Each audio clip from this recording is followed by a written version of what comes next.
To the Illinois State Police Forensic Science Center in Chicago. I'm here with our Illinois State Police Director, Brendan Kelly, to provide an update on ISP's efforts to identify and catch the perpetrators of murder, shootings, and other crimes on our Chicago area expressways. We're joined by Colonel Margaret McGreal, the Division of Patrol, and ISP District Chicago Commander Captain David Keltner, representing the hundreds of Illinois state troopers who patrol our expressways and work tirelessly to keep the driving public safe. Major Matthew Gaynor and Captain Dan Likens, the Division of Criminal Investigation, who guide our special agents as they vigorously and tenaciously work to identify and pursue justice in these cases. I also want to recognize two officials who could not join us today. Chicago 19th Ward Alderman Matt O'Shea, who has been a tremendous partner in our efforts to eliminate expressway violence, and State Representative Thaddeus Jones, the lead sponsor of the legislation to install expressway cameras and a constant advocate for coordination across our state agencies. The pandemic has been marked by a horrific increase in violent crime in cities across the nation, including on major expressways that run through cities like Chicago.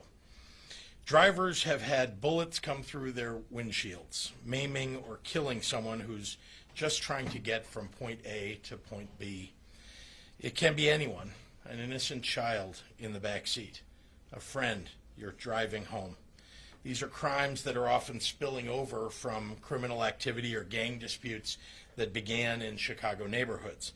And the best way to stop them once they enter our highways is to bring the power of the troopers and the technology of the ISP to bear.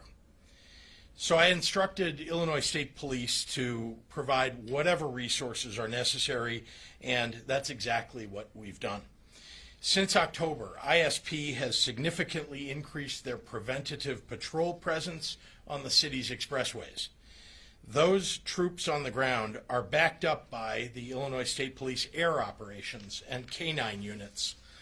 Working with the Chicago Police Department and the Department of Homeland Security helicopters and local law enforcement agencies, these ISP units have played a critical role in apprehending the individuals behind these violent crimes. We've also installed state-of-the-art automated license plate readers, with 99 now up and running across the Dan Ryan Expressway and hundreds more on the way. Since October, with these additional resources on the ground and in the air, ISP troopers have demonstrated their expertise and their capabilities using their training and new technology to take violent criminals off the streets. Today, we are announcing the charging and apprehension of 20 individuals responsible for homicides and other violent crimes on Chicago area expressways. There has been very good collaboration at all levels to solve these cases, to identify these violent perpetrators and bring them to justice. I applaud the commitment of the men and women of law enforcement who continue working countless hours to investigate and arrest criminals who are bringing violence onto our expressways. If we want to reduce crime, we have to solve crimes. And we have to make the investments in communities to avert the underlying causes of criminal activity. Each year, I've worked with the Illinois General Assembly to rebuild our Illinois State Police by adding hundreds of sworn officers to our forces after their numbers were severely reduced over the last 2 decades. When I first took office, I also reestablished the Division of Criminal Investigations to refocus ISP's resources on taking criminals off the streets. I've increased funding for state police to retrieve firearms from people whose licenses to own a gun have been revoked. And last summer, I signed into law the most comprehensive reform to our state's firearms laws in over a generation, including universal background checks. Stopping the cycle of violence also means tackling poverty and root causes of crime, access to housing, health care, education, and jobs. And as governor, I've more than doubled the funding for violence interruption, diversion, and youth employment programs, and we're expanding those efforts even more in the coming fiscal year. Catching and prosecuting perpetrators can reduce and deter crime right now. And that's what our excellent Illinois State Police troopers, new cameras, and new crime labs are doing. Between the stepped-up patrols and the new technology we've brought to bear, anyone, even thinking of committing violent crimes on our expressways ought to be on notice that they're more likely today than ever before to get caught. We will hold nothing back to keep the public safe. With that, I'd like to turn it over to our ISP Director, Brendan Kelly, to further elaborate on the cases at hand. Brendan?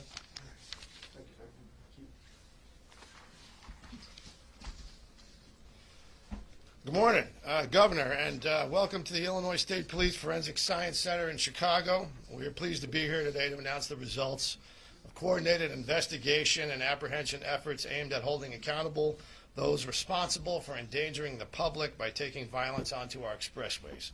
Specifically, the charging and apprehension of individuals responsible for 4 separate homicides on Chicago area expressways, as well as charges in numerous cases of fleeing and eluding linked to other violent crimes. Standing with us here today are but a few of the outstanding, humble, and selfless servants of the Illinois State Police, representing the hundreds of Illinois State troopers who work day and night to keep the public safe, our tenacious, smart, and professional special agents who relentlessly pursue justice in these cases, and our ISP crime scene investigators who are but a few of the highly trained, meticulous, sharp-eyed CSI who would navigate these particularly daunting crime scenes. Beginning in 2020, we saw the emergence and serious increase of a unique genus and species of violent crime across the country, namely gun violence on expressways, on our urban interstates, including clearly along the expressways right here in the Chicagoland area. Without a doubt, expressway shootings have been singular in their complexity and degree of difficulty when it comes to investigations. Most crime scenes are not moving 70, 80, or 90 miles per hour with hundreds of vehicles traveling through them.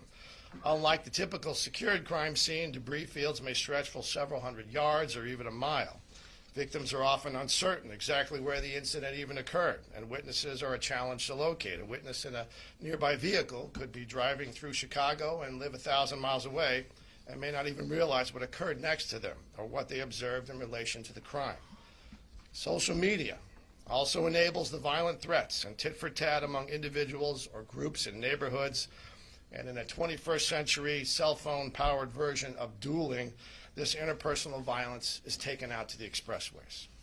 Perpetrators are also using our expressways as an avenue of escape when they have committed other violent crimes such as aggravated vehicular hijackings in surrounding communities. The ISP has responded to these heinous acts by mobilizing a full spectrum of ISP resources as part of a plan approved by the governor last summer to ensure these violent perpetrators are caught and held accountable. The ISP is working with our federal and local enforcement partners and has increased the number of joint details focusing on high visibility and anti-violence enforcement efforts. Beginning October 1st of 2021, I directed additional troopers from across the state to ongoing details in District Chicago to increase our presence on the Chicago area expressways, increasing our patrol presence over 150% at peak criminal activity times. With the assistance of these additional troopers, ISP has initiated nearly 5,000 traffic stops, 232 driving under the influence arrests, 69 firearm recoveries, 133 criminal arrests, and responded to over 4,900 crashes in the District Chicago area. Additionally, ISPA operations and K-9 units have been deployed in District Chicago, working with CPD and DHS air assets and local law enforcement agencies. These ISP units have played a critical role in the apprehension of aggravated vehicular hijacking suspects who enter our expressways and attempt to elude capture. Every Illinois State Police officer in the Chicago region is aggressively focused on making our expressways safer. Our troopers, crime scene investigators, special agents, and even our pilots are tirelessly pursuing and investigating these cases, working closely with prosecutors on a daily basis. The ISP is mobilizing technology to generate more leads to identify and locate these criminals, including automated license plate readers. The installation of these automated license plate readers has already begun to aid the ISP with intelligence and evidence leading to arrests related to these expressway shootings and aggravated fleeing and eluding violations that are also tied to aggravated vehicular hijacking and other violent crimes in the community. Last summer, we began a concerted effort to coordinate with our prosecutorial partners on expressway crimes. In mid-January of this year, in 2022, in a collaborative effort involving ISP DCI Zone 1, the ISP Division of Patrol, District Chicago, the ISP Special Weapons and Tactics Team, or SWAT, the Federal Bureau of Investigation and Violent Crimes Fugitive Task Force, and the Cook County State's Attorney's Office Felony Review Unit, multiple arrest warrants have been issued and arrests made for crimes related to expressway shootings and aggravated and fleeing and eluding incidents. On January 27, 2022, the Cook County State's Attorney's Office approved one count of first-degree murder against a 31-year-old male who remains in custody with no bond. On December 19, 2021, ISP officers responded in this case to an Interstate 57 northbound at 159th Street, where they learned a 35-year-old male sustained life-threatening injuries from gunfire, to which he later succumbed at the hospital. And throughout the course of that lengthy investigation, ISP DCI Zone 1 agents identified the suspect in the fatal expressway shooting. On January 31, 2022, the ISP DCI Zone 1 arrested a 31-year-old male of Chicago, Illinois, for one count of first-degree murder, one count of armed robbery, and one count of aggravated vehicular hijacking for his involvement in an expressway shooting and armed robbery and a carjacking that occurred on January 30th in 2021 that killed a 37-year-old Chicago male on the Division Street ramp to Interstate 90. They immediately began a thorough and exhaustive investigation, which included extensive coordination with CPD, during which ISP agents learned that the defendant was allegedly involved in an armed robbery, aggravated vehicular hijacking, which both occurred in Chicago approximately 4 hours prior to this fatal expressway shooting. That defendant is also now being held at Cook County Jail. In May of 2021, ISP District Chicago responded to a reported homicide that took place on the Chicago Expressway. After a complete investigation, DCI Zone 1 agents identified an offender and obtained an arrest warrant for first-degree murder in this year, January 2022. In another expressway shooting, resulting in a fatality that occurred December 13, 2021, we now have a person in custody at the Illinois Department of Corrections, and the Felony Review Unit has authorized involuntary manslaughter charges against that defendant. On January 31st, 2022, a 19-year-old male of Hammond, Indiana, was arrested for attempted murder for his involvement in an expressway shooting that occurred December 15, 2021 on Interstate 94, in which a 32-year-old male of Chicago, Illinois, sustained non-life-threatening injuries from gunfire. The suspect was identified by our special agents, and with the assistance of the FBI Fugitive Task Force, we took him into custody in Indiana and is being extradited to Illinois. On January 19, 2022, ISP DCI Zone 1 obtained an arrest warrant for a suspect involved in an aggravated vehicular hijacking incident which occurred on November 23, 2021. On January 26, ISP this year, DCI Zone 1 obtained an arrest warrant for a suspect involved in an armed robbery which occurred on July 2, 2021. Both suspects are currently wanted and being pursued as we speak. In addition to these arrests just mentioned, since October of 2021 of last year, our Zone 1 agents arrested 5 individuals for their alleged involvement in expressway shootings, which included an arrest on November 23, 2021 for attempted murder, an arrest on December 3, 2021 for attempted murder, an arrest on October 23, 2021 for aggravated discharge of a firearm, an arrest on December 19, 2021 for aggravated discharge of a firearm, and an arrest on October 28, 2021 for reckless discharge of a firearm. From pursuits of vehicles on Chicago expressways in 2021, on January 27th of this year, a 24-year-old male of Chicago, Illinois, was arrested for aggravated fleeing and eluding and received a bond of $50,000 at Cook County Jail. On January 28th of this year, a 29-year-old female of Chicago, Illinois, was arrested for aggravated fleeing and eluding and received a bond of $75,000 at Cook County Jail. On January 31st of this year, a 27-year-old male of Chicago, Illinois, was indicted for aggravated fleeing and eluding, who is already in custody at the Cook County Jail. On January 31st of this year, a 23-year-old male of Harvey, Illinois, was indicted for aggravated fleeing and eluding, also in custody now at the Cook County Jail. And on February 3rd, 2022, a 29-year-old female of Chicago, Illinois, was arrested for aggravated fleeing and eluding and received a bond for $75,000 at the Cook County Jail. Additional arrest warrants for aggravated fleeing and eluding that occurred in 2021, last year, have been issued, and we are seeking the public's assistance to locate these individuals. Tony L. Clark, a 23-year-old male of Chicago, Illinois; Jahari Densmore, a 19-year-old male of Chicago, Illinois; and Lester Larkin, a 31-year-old male of Decatur, Illinois.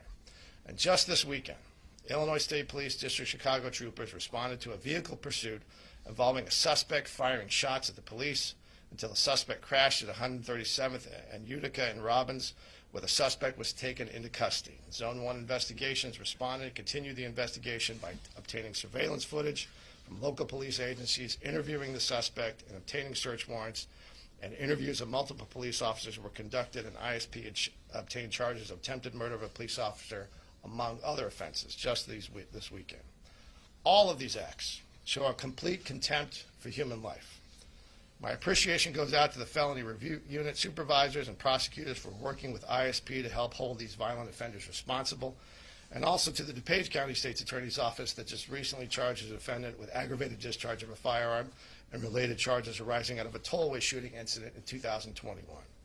In addition, building upon our already strong partnership with the United States Attorney's Office, I'm glad to share that in select ISP cases where convicted felons possess firearms on expressways, federal prosecutors will consider expedited prosecutions that could result in immediate federal detention and lengthy federal prison sentences for the most dangerous individuals. Further reason that violent offenders should think twice before taking a firearm on the expressway. I'd also like to extend the heartfelt gratitude of the Illinois State Police to the Illinois Department of Transportation, their emergency traffic patrol. They protect the lives of our troopers when they shut down the lanes in order for our folks to safely collect the evidence we need to build a solid case. As a result of these hard-fought investigative efforts, with our law enforcement partners, these dangerous individuals will now be held accountable for the violence and disruption they have caused on Chicago area expressways. And it cannot be said enough.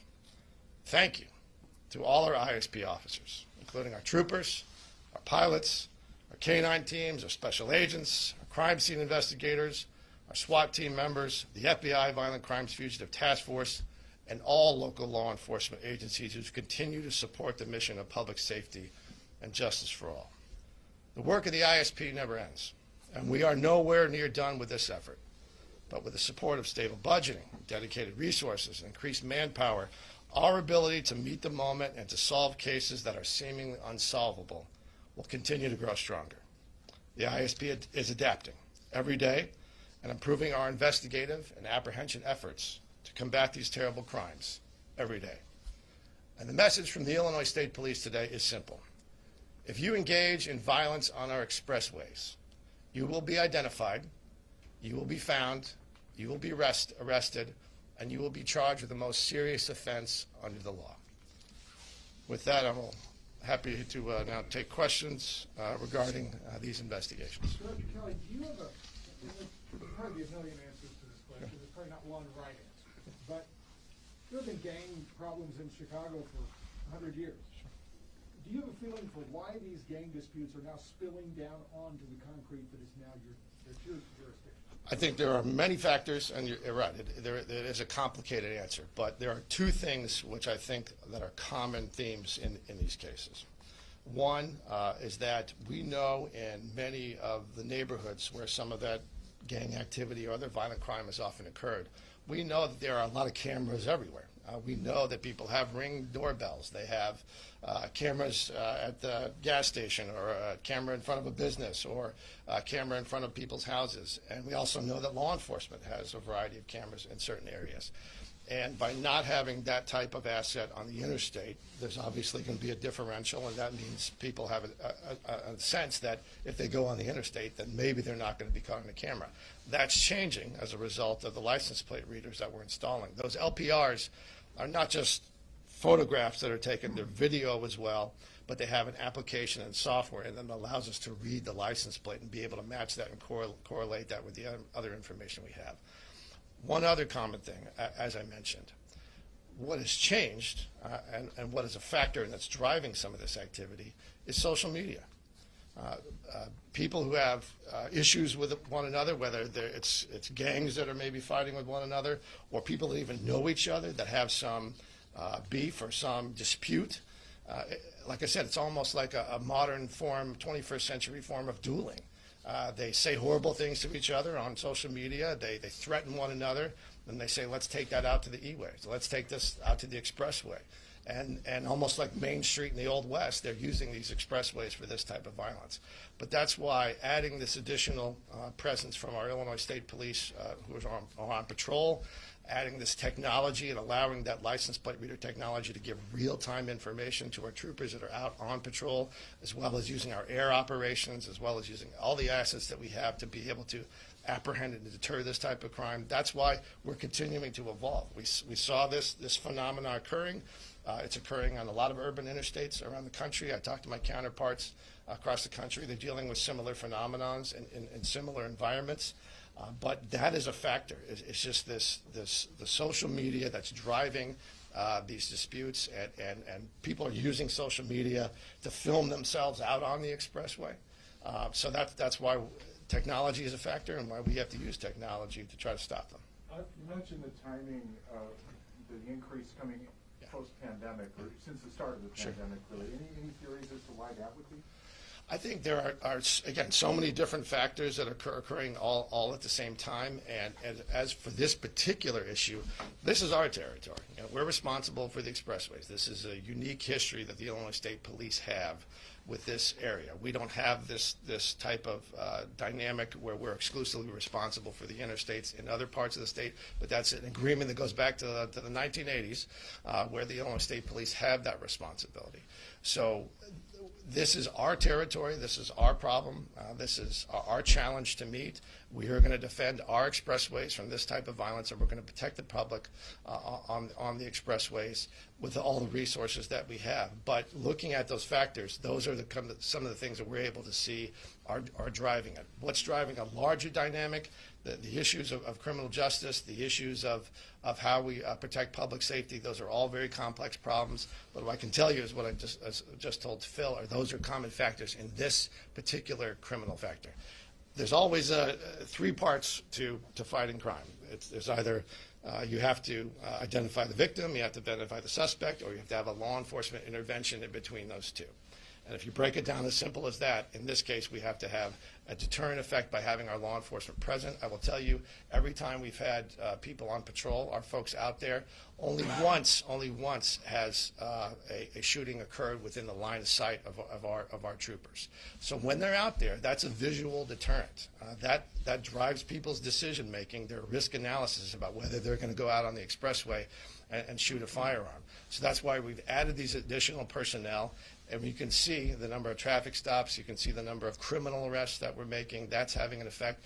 But these things do take time, and we're just going to continue to grow our presence out there and continue to empower them with technology. Yes, ma'am. 20 arrests in October. I wanted to make sure I heard you right. 4 have resulted in homicide charges? So there were 4 individual homicides. Okay.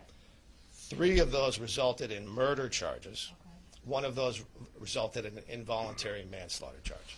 I want to make sure I understand your answer on one thing. Yes, sir. You believe, and I understand it's probably a theory, you believe that the bad guys know there are cameras in the neighborhoods, know there's, Sure. and they are potentially either flushing their quarry down to the expressway where they can get them there without being observed? You think that might be what's happening? That is a factor we know as we've talked to some people involved in these, as we get other intelligence from our partners in federal law enforcement or from CPD. That's a chatter that is out there. But what we do know is by adding the license plate readers, we are starting to see where we add those, and we let people know this is the area that we're adding these. This is, you should be aware that we're using this technology here. That can have a deterrent effect and alter the decision-making process about whether or not you want to do that. But look, as we know, criminals are going to sometimes do these horrible, evil things that they do, regardless of whether or not we have technology in place. So we have to use the technology to try to hold them accountable. Governor, can we get your thoughts on the mask ruling? But yeah, I want to just make a statement before I take questions. And thank you very much to the director and to all of our ISP troopers that are here today and all who work here at the lab. So I do want to take a moment to talk about the ruling in the Sangamon County Circuit Court regarding safety measures that we've been taking in our Illinois public schools. Judge Raylene Grishow's ruling is out of step with the vast majority of legal analysis in Illinois and across the nation. Most importantly, it constrains the ability of the named school districts to maintain safe in-person learning requirements, as if kids need a minute more of remote learning when there are common sense tools that we have to reduce and prevent it. The judge's decision cultivates chaos for parents, families, teachers, and school administrators across the state. And I've asked Attorney General Kwame Raoul to seek to have the ruling overturned with all possible speed. For millions of Illinoisans, wearing masks has never been about what was required by the governor or any other authority. No. Masks are, for most people anyway, have been about doing what's right. For yourself, for your loved ones, for others, for your community as a whole. Nowhere is that more true than in schools. Community hubs where parents and grandparents, teachers and staff interact with each other every day.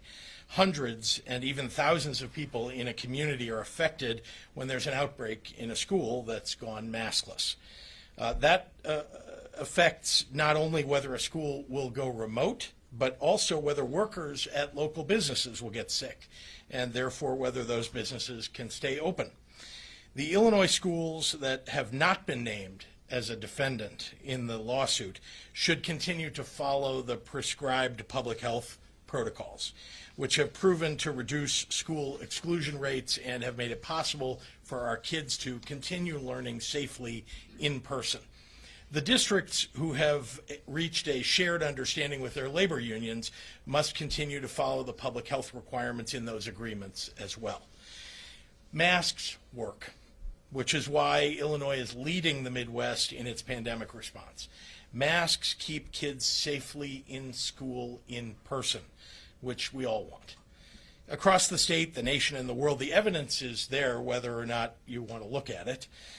In the moment that we're in right now, masks are a proven tool, not a new feature of life, but a tool to get us through this time.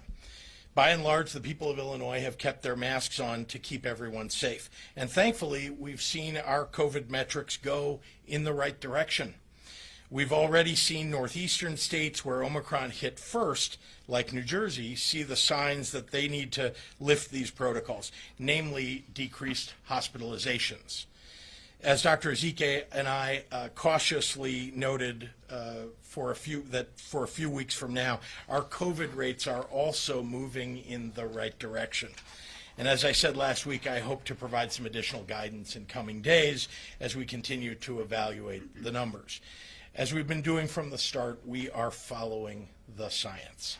As for this specific case, poor legal reasoning should not take one of our most effective tools off the table. So again, I've asked the Attorney General to continue to aggressively appeal this decision so that school districts can do what they need to do to keep students, staff, and community safe. And happy to take any questions. Governor, part of the argument was that you made this decision and they felt there wasn't due process. They felt that you hadn't consulted the legislature and parents. Do you regret not having a more collaborative approach before you made this ruling? That was not the legal argument that was made. The legal argument had to do with a particular law that's in place they're referring to that requires due process 48 hours after someone is asked to wear a mask. And they've misread, the judge has misread this, the people who are suing have misread this. The fact is that, again, we know that masks work. We know that I have consulted with legislators throughout the pandemic, Republicans and Democrats. I've pointed out to many people that the very earliest moment when we put a mask requirement in was a moment in which I went to discuss this with a Republican legislator.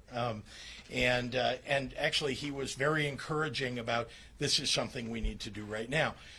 The leader, the minority leader in the House, someone else who also believed that we needed to be very careful in our schools.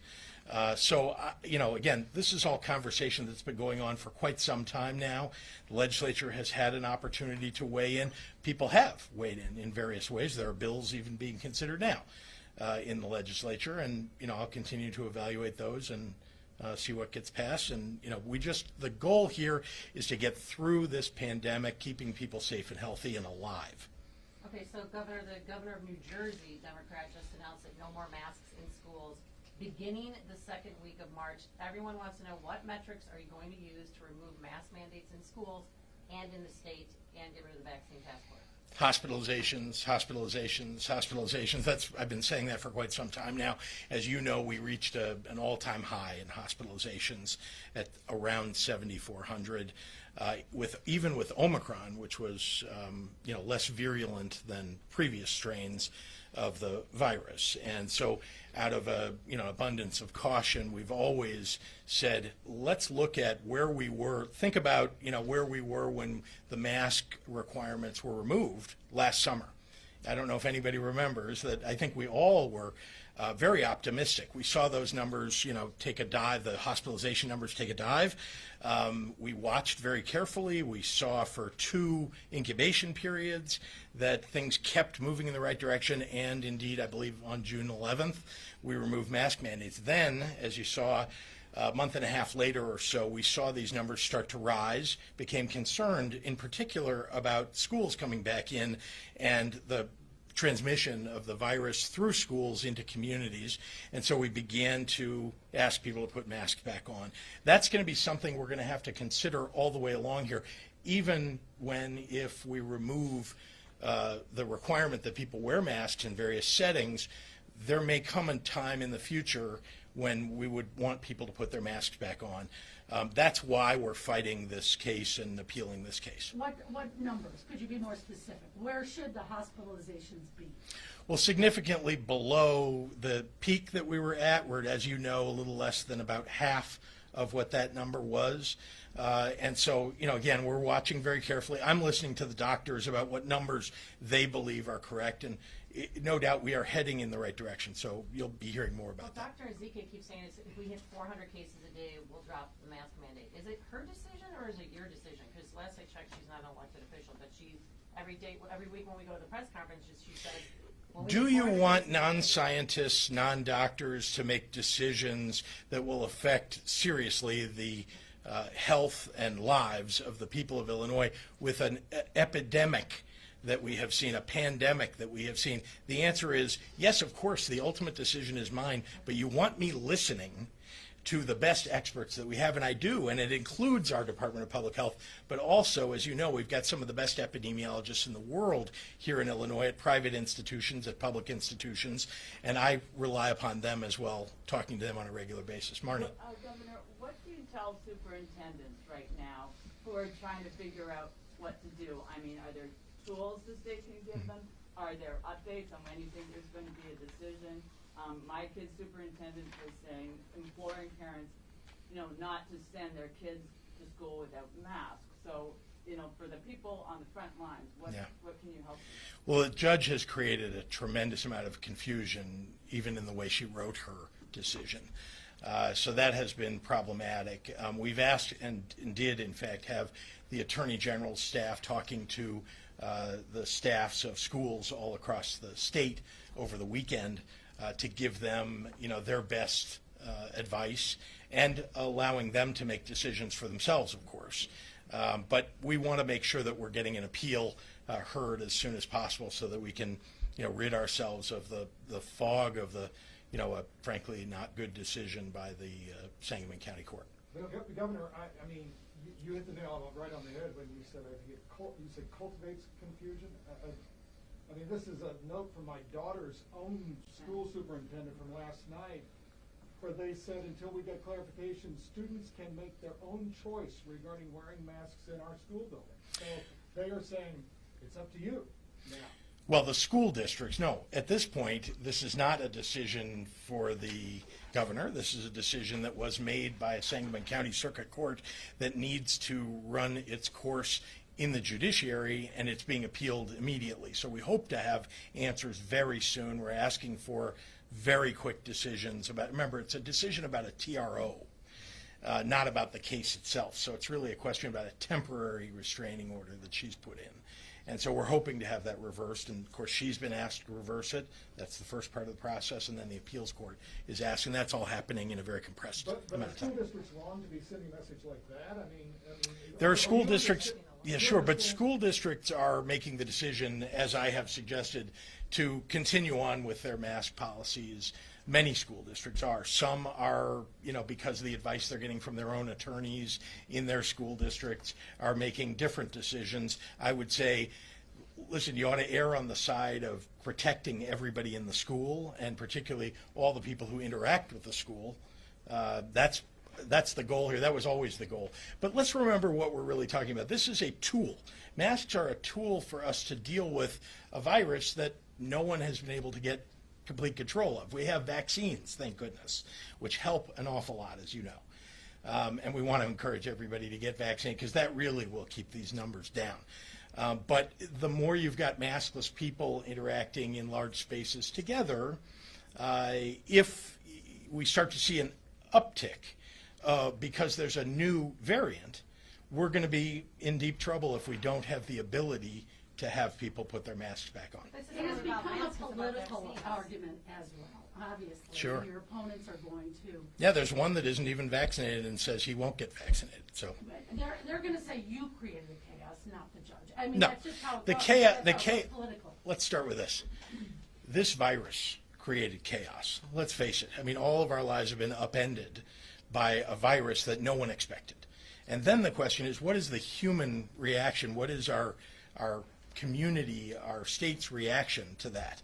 And we have reacted in a way that has saved lives. And we have the best rate of vaccinations in the Midwest. We have a tremendous record of keeping people healthy and alive during this terrible time that we've been in. And it's because we have these tools, right? There's an additional tool, right? There's testing, there are vaccinations, there's masking. There's an additional tool that we now are about to get, and it's already arrived in some places, and that's new treatments. We had some treatments that were good for previous variants. We now have new treatments, some of them oral treatments, that are going to become much wider available, and I think that will help us even more to remove mitigations. Last question. Governor, you knew that a ruling was coming on this one way or another. Why wasn't there guidance ready to announce on Friday, or even sooner perhaps, about what schools and teachers and parents should do in response to a situation like the one we're in right now? Well, this is the guidance actually we've been giving all along, which is these are the things that are the tools that can be used to keep everybody healthy. We've provided the same guidance. People should wear their masks in schools. Teachers, staff members, students, et cetera. It's the same guidance I'm giving you today. But I'm speaking to the confusion that schools are now facing today in terms of, well, which one do we do, what do we follow here? Why wasn't there guidance announced for how in specific, who they should listen to? Should they listen to your guidance, or should they listen to what a parent wants for their own kid, or how they should handle that situation? Well, we had mitigations in place, as you know. These are requirements. And so that was the guidance. That is the guidance continuing to be. The fact that a judge made a poor decision about this has caused disruption. There's no reason why people should follow the decision if they're not subject to that decision. All right, thanks, everyone. Thank you. Take a real quick picture. So, patrol guys, can you guys get onto this side over here? And then we'll move up all the way up over.